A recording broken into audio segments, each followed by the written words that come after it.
East Chowk onto Maghar Road. ये मस्त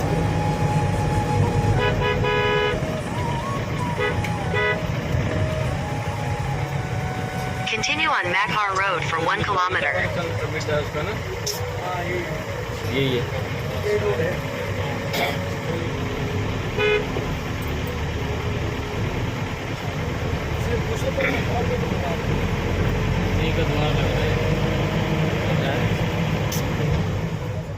जय जय सीताराम। सीतानाथ समारंभाम श्री रामानंदारी मध्यमाम अस्मद आचार्य पर्यंताम वंदे गुरु परंपरा। आप सबको विदित है, स्वामी श्री रामानंदाचार्य जी महाराज के द्वादश शिष्यों में जहाँ जहाँ समाधि स्थल है उनकी यात्रा पर हम सब लोग निकले हैं। भारतवर्ष का अभ्युदय हो, सुख शांति प्राप्ति हो, इसी के अंतर्गत आज हम लोग यहाँ मगहर आए हैं, जो कि अयोध्या और बनारस के मध्य में है। ये मगहर क्षेत्र है, आप देख रहे हैं। और यहाँ ये सामने एक नदी बह रही है, अभी आपको भी दर्शन कराएंगे नदी के चल करके।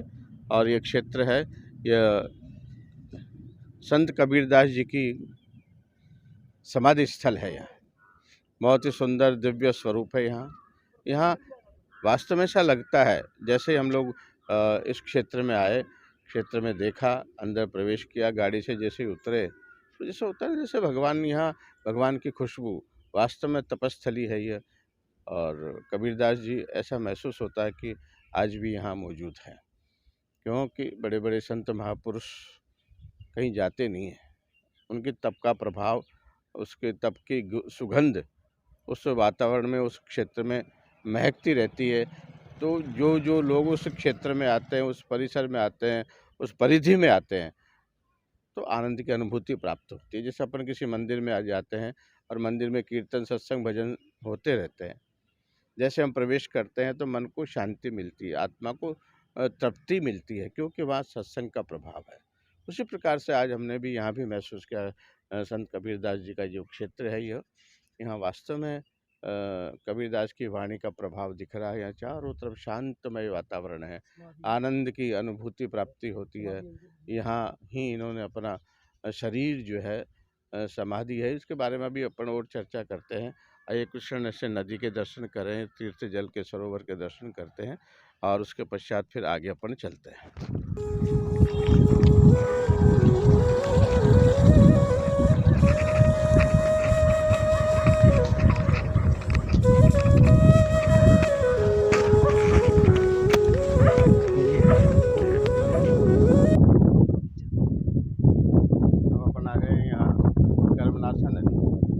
ये है, देख रहे हैं आप, ये दर्शन कर रहे हैं। सोनी दर्शन कराइए, देखो आप कितनी सुंदर शीतल इसका जल है, बड़ा शांत तरीके से यह नदी बह रही है। ऐसी मान्यता है इस क्षेत्र की भी कि जल में जो इस जल का आचमन करते हैं, जल में स्नान करते हैं, उसके जो पाप हैं उन पापों का नाश होता है। और इसलिए इसका नाम कर्मनाशा नदी के नाम से भी लोग इसे जानते हैं। रोज भक्त लोग आते हैं, स्नान करते हैं, पूजा करते हैं, ध्यान करते हैं। ये वह क्षेत्र है कबीरदास जी की समाधि स्थली। मगहर के बारे में आपको मैंने बताया कि अब आइए अपन चलते हैं समाधि स्थल पर। कुछ क्षण के लिए वहाँ बैठेंगे, साधना करेंगे, क्योंकि यहाँ धर्म, जाति, संप्रदाय उससे उठ कर के ये क्षेत्र है। श्री रामानंदाचार्य जी महाराज ने ये तो कहा है, जात पात पूछे नहीं कोई, हरि को वजह सो हरि का हुक्म। आइए अब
रुका जाए ऐसे मंदिर के एरिया 27 एकड़ में है ये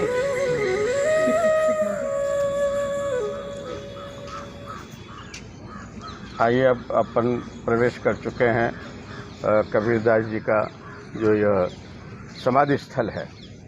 इस समाधि स्थल में अपन चल रहे हैं। कबीरदास जी के बारे में जानकारी ऐसी दी जाती है कि उनकी माता जी का नाम नीमा रहा है और पिताजी के बारे में कहा जाता नीरू नाम से जुलाई के बारे में कहा जाता है। इनकी पत्नी जो है लोई हुई है और इनके एक पुत्र और एक पुत्री कमाल और कमाली या कमली के नाम से जिसको जाना जाता है। बहुत अद्भुत अलौकिक यह स्थान है। यहाँ कहीं कोई विवाद नहीं है, कोई जाति और संप्रदाय के बारे में कोई उल्लेख नहीं है। यहाँ सभी धर्म के लोग आते हैं, इन्हें नमन करते हैं और इनके बताए गए मार्गों को अपने जीवन में उतारने का प्रयास करते हैं। आइए अब अपन चलते हैं मंदिर में। आप ये देखिए, ऊंचे कुल के कारणे भूल रहा संसार, तब कुछ की क्या लाज है, यह तन ही है छार। कितनी अच्छी बात की। इनके एक एक शब्द में, एक एक चौपाइयों में, छंदों में, दोहों में एक अलौकिक रहस्य छुपा हुआ है। बहुत गूढ़ रहस्य इन्होंने अपनी भाषा से सबको समझाया है कि भाई क्या धरा है जाति में, संप्रदाय में, वाद विवाद में। हम सब उस परमात्मा के हैं और उसी के रहेंगे। इसलिए सब लोग एक मन, एक बुद्धि, एक विचार रह करके भगवत नाम का सुमिरन करो। आप देखते हैं, आइए। क्या नाम आपका? हमारा नाम प्रिंस दास पड़ेगा। हाँ, प्रिंस दास। हाँ, सेवा में रहते हैं समाधि। ये देखिए, अब अपन एक क्षेत्र है, समाधि के आसपास आ गए हैं और अब आपको दर्शन कराने हैं। ये समाधि है। अंदर दर्शन कर लीजिए। आइए। ये यहाँ के पुजारी जी हैं। पुजारी जी रोज़ नित्य सेवा करते हैं और भगवान का अर्चन, पूजन, ध्यान, साधना करते हैं और कुछ क्षण बैठ कर के कबीरदास जी के लिखे गए छंदों को, दोहों को, कबीर वाणी को सबको सुनाते हैं। आइए महाराज जी, क्या नाम है आपका? हमारा नाम प्रिंस दास पड़ेगा। अच्छा अच्छा, कैसा लगता है आपको यहाँ? हमें एकदम ठीक लगता है। जब से हम कबीर साहब के दर पे आए हैं, एकदम हमें सुख, शांति और समृद्धि मिलती है। तो कितनी अच्छी बात लिखी, दिन को रहत है रोजा, रात हनत है गाय। देखो आपको कितनी गुड़ बात है ना। दिन को रहत है रोजा, दिन को रहत है रोजा, रात हनत है गाय। यह खून वे बंदगी, क्यों करी खुशी खुदा है। पहले ये मन काग था, करत जीवन का घात। अब तो यह मन हंसा भया, मोती चुनी चुनी खात। एक एक दोहों में, एक एक कबीर की वाणी में इतना गूढ़ रहस्य बताया गया सरल भाषा के माध्यम से। और ये तो आपको विदित है ही कि स्वामी जी के जो 12 शिष्य हुए, उन 12 शिष्यों में से एक ये शिष्य कबीरदास जी को भी माना जाता है। ऐसा माना जाता है कबीरदास जी गए, लेकिन किसी कारणवश से मंत्र दीक्षा नहीं प्राप्त हुई और इन्होंने मन में निश्चय कर लिया कि मुझे दीक्षित होना है तो स्वामी जी से ही हुआ, श्री रामानंदाचार्य जी महाराज से ही दीक्षित होना है और किसी से दीक्षित नहीं होना है। तो क्या किया जाए? तो पता लगा कि सुबह सुबह ब्रह्म मुहूर्त में स्वामी जी स्नान करने जाते हैं, गंगा स्नान करने जाते हैं, तो क्यों नहीं सुबह उनके चरणों में अपन बैठ जाएं। तो सुबह भोर अंधेरे में कबीरदास जी उन सीढ़ियों के पास में बैठ गए और स्वामी जी महाराज निकल रहे तो अचानक उनका पैर कबीरदास जी के ऊपर स्पर्श हो गया और तब कबीरदास पे पैर रखा तो स्वामी जी के मुंह से निकला राम राम राम राम। बस इसी को कबीरदास जी ने मंत्र दीक्षा समझ ली और वो राम राम राम राम राम राम करने लगे। तब से ही वह भगवान में, राम में, रहीम में, कबीर में, किसी पंथ में कोई भेदभाव नहीं रखा करते थे और विश्व को एक ही संदेश देते थे, शांति का संदेश। आज भी विश्वविद्यालयों में महाराज इनकी लिखे गए कबीर की वाणी की दोहों में रिसर्च चलती है, अनुसंधान हुआ करता है। जबकि ऐसा माना जाता है कबीरदास कभी कोई स्कूल नहीं गए, केवल गुरु की कृपा से ही वो सब संभव हो गया। आइए देखिए आप समाधि थोड़ा सा पुजारी जी से आज्ञा ली है। पुजारी जी कह रहे हैं कि आप अंदर मंदिर में जा कर के प्रवेश करके और कुछ क्षण साधना कर सकते हैं, उनको नमन कर सकते हैं। तो आइए संत समुदाय आप देख रहे हैं हमारे साथ में श्री महामंडलेश्वर जी साथ में है। इसके साथ साथ में हमारे बस्सी मंडल के हैं महाराज जी, रामहर्षण कुंज के जो है शिष्य परंपरा के हैं, कोतवाल जी है हमारे साथ में, हरिदास जी हैं महाराज जी, और श्री महेंद्र जी हमारे साथ हैं, इस कार्यक्रम के संयोजक हैं। इनके मार्गदर्शन में हम लोग ये यात्रा कर रहे हैं। और हमारे साथ भंडारी जी हैं, राजू जी, और गाड़ी को सारथी चलाने वाले राकेश जी हैं, और एक भगत है सेवा में। सभी लोग भगवान की संगति में और सादा जीवन मन को समझ करके ये अपना जीवन इस यात्रा में चला रहे हैं। और सब लोग खुश हैं, प्रसन्न हैं, आनंदित हैं। आगे से आगे भगवान की कृपा बरसती रही है। आइए अब अपन चलते हैं मंदिर के अंदर प्रवेश करेंगे।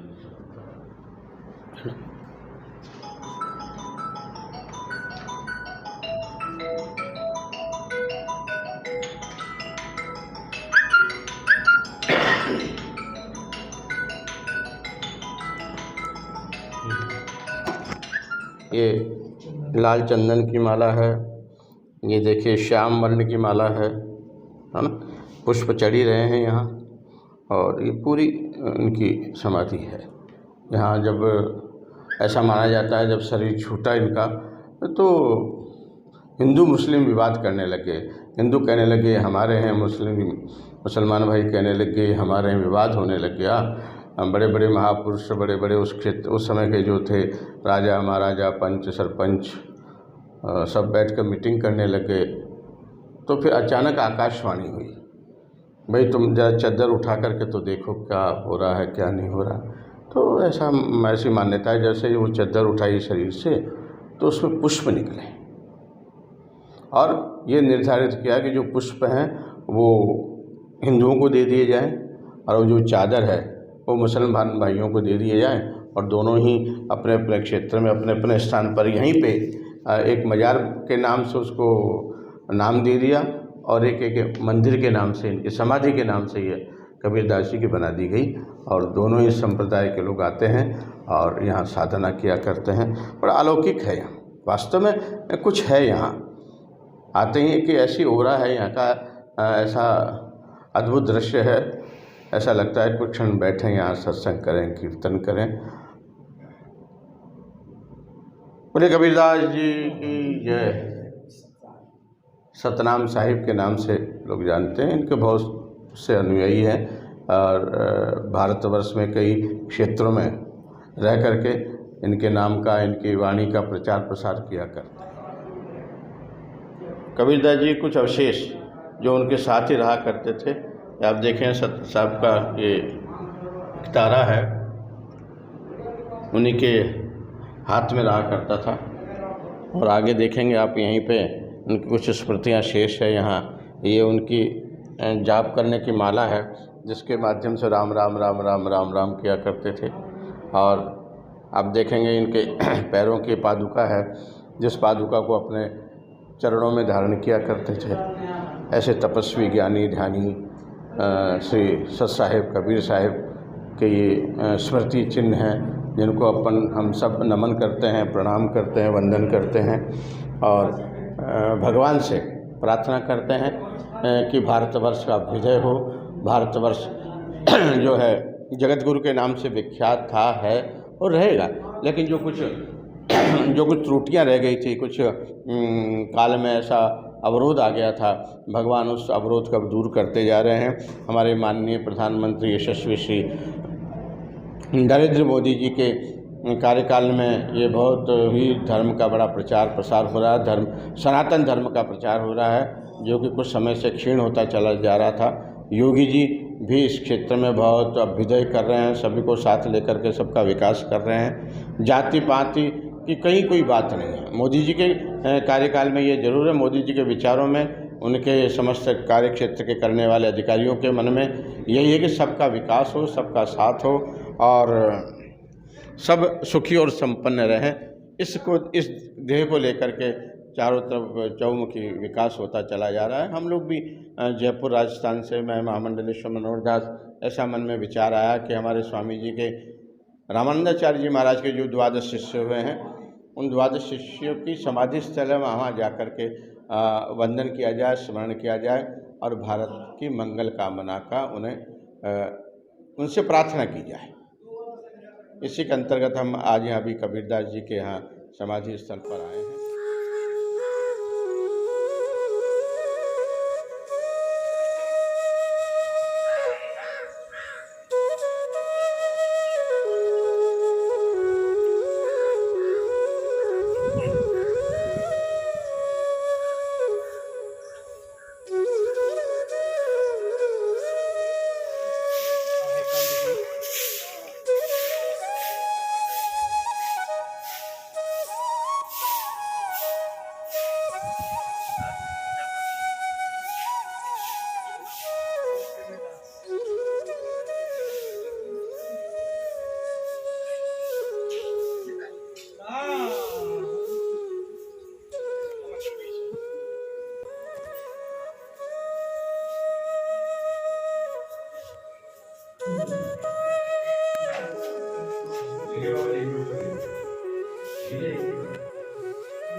आने का जाने का दोनों रास्ते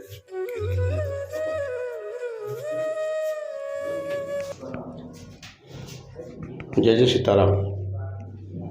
यह महाराष्ट्र की गुफा है। संत कबीरदास जी अक्सर यहीं पर बैठ कर के और साधना किया करते थे। भगवान श्री राम के नाम का जाप किया करते थे और अपने गुरुदेव श्री स्वामी श्री रामानंदाचार्य जी महाराज के स्वरूप का ध्यान कर करके और बिल्कुल मगन हो जाया करते थे। वास्तव में आप देखिएगा यहाँ कितनी गहरी गुफा है अंदर जा कर के, और यहाँ जैसे आप बैठेंगे 2 मिनट 5 मिनट तो कुछ क्षण के लिए आप सारे संसार की बातों को और सांसारिक जीवों के बारे में और सब भूल जाएंगे और ऐसा लगेगा कि वास्तव में यही हमारा जीवन है। ठाकुर की सेवा और ध्यान में मग्न होना, गुरुदेव के चरणारविंद में अपना मन लगाए रखना, जिससे मन बुद्धि विचार कहीं इधर उधर ना जाए। और ये ओरा आप देख रहे हैं, यहाँ ऐसे एक ओरा बना हुआ है, ऐसा एक क्षेत्र में वायुमंडल में इतना प्रभाव हो रहा है कि ऐसा मन करता है चलो अपन भी यहाँ बैठे और ध्यान साधना में लग जाए। संत ऐसे धन्य, मैं कहता हूँ, हम भारत भूमि में जन्म लेने वाले व्यक्ति, भारतवर्ष में जन्म लेने वाले मानव, जो कि हमें भगवान के अनुयायियों का सदैव स्मरण पूजन ध्यान साधना का मन लगा रहता है और भगवान में मन लगाने के लिए ही ऐसे ऐसे महापुरुष अवतरित होते हैं और हमें सद्मार्ग को दिखाते हैं।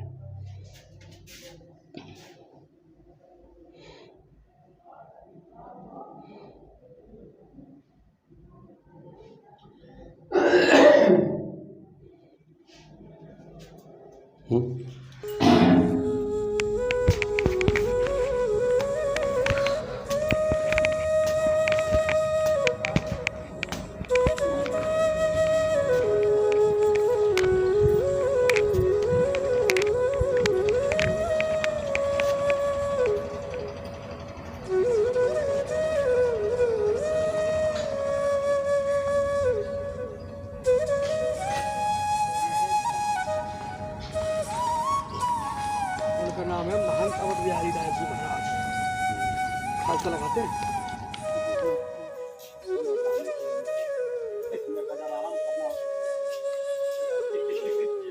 वही रुकेगा।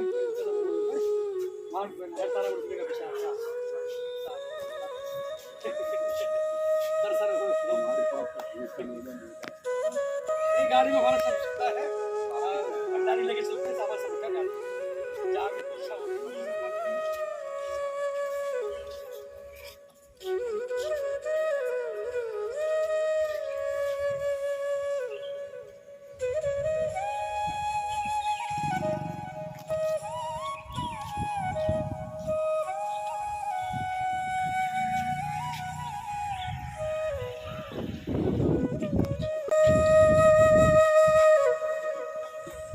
बैठो जी बैठो।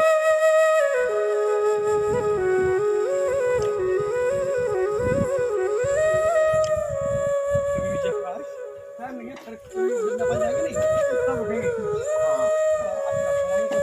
एक दिन आइए साहब, हम कुछ कर नहीं पा रहे हैं। नहीं